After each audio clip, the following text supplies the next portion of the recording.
Good day and welcome to today's Doctor and Your Hands podcast. Today's topic is about where new moms give their day-to-day information on caring for their babies. I can tell you right now, it is not from their baby's pediatrician. What I found out from my research surprised me, and you will learn all about that in this podcast. I interviewed about 10 moms with new babies and also did some research on babies. One of the interesting things I found is that moms, new mothers, learn about caring for their baby by looking up information online, which is very interesting. Look up information online. That's one way new moms take care of their babies or learn about what to do for their babies. They look up things online. Another thing they do when they have babies is to ask their friends and family members. I was disappointed to find out that new moms don't routinely ask pediatricians on how to take care of their babies. They research information on how to take care of babies online, and they ask their friends who, of course, have babies and their moms too. So that's, I think, very, very interesting to me as a pediatrician. But it's kind of not surprising because pediatricians are not there all the time, and parents visit the pediatricians within the first week of birth and then thereafter a month after birth, excluding the ones that happen during the hospitalization of the baby when the baby is born. Obviously, they are seen by pediatricians on the day of birth and probably before they go home, but thereafter the parents are on their own trying to raise up this baby. They tend to research information online on how to take care of their babies, which is very fascinating to me. Of course, I've seen parents who read books when they're pregnant. They read a lot of books on babies and how to take care of babies. And of course, some of the parents have experiences too. As babysitters when they were young, they probably babysat their younger one or their kids, so they have experience. But by and large, my research found out that new moms research information online and ask their friends on how best to take care of your newborn. So this is a day-to-day activity,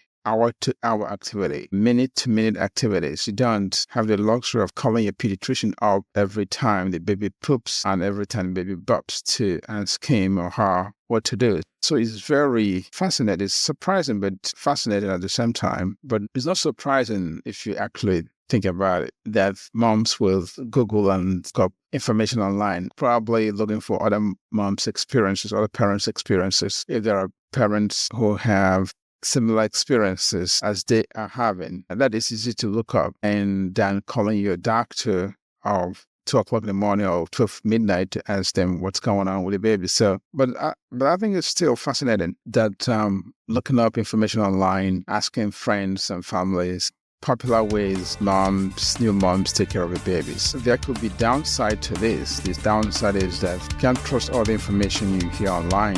That's one thing. Number two is that parents probably don't have the right answers. Some of them don't have it. There are things that parents do that is cultural, that is not the right answer. So asking parents and friends might actually perpetuate a wrong approach to a certain baby's problem. For example, a baby with a small umbilical hernia issue that be mismanaged if you ask parents based on cultural practices. So I've seen some mothers put band-aids over the umbilical hernia, put clothing around it, just trying to suppress it. But that's not a good advice. Probably parents, if that's what they do in their culture, would have advised a mom to do similar things, but it's not the right thing to do. So sometimes parents are not right. So in as much as parents are there, some parents are there close by, and friends are within minutes of call or seconds of call, and the internet is 24 hours. It's always important to actually ask the pediatrician. Call if you can't call them at night, call them in the morning when they're awake and ask them what's going on. Ask them the expert opinion, and that way you can make sure you're doing the right thing, especially compare what your pediatrician's advice is to what you read online or what your friend tells you or what your mom tells you. Because sometimes there could be differences, major differences. I'm not saying that new moms should not look up research things online or ask their friends or their moms, but what I'm saying is that they should always get an expert opinion from their baby's pediatrician to know that they're doing the right thing. There's always some deep meaning on why things are done the way they are. And the pediatricians will be able to explain that to the parents more than the parents would understand from reading from online blog and posts and general opinion. To summarize, one of my research findings in my infant mental health and child development thesis is that new parents tend to get their information about caring for their babies online, asking their friends, asking their moms, and the pediatrician is on the bottom of the list of people that parents ask. And the reason is probably because online information is 24 hours, and some families are 24 hours, and the pediatrician probably not as reachable as those other resources. But it's always good to clarify anything new parents gather from information that's posted online, especially when the baby is very small.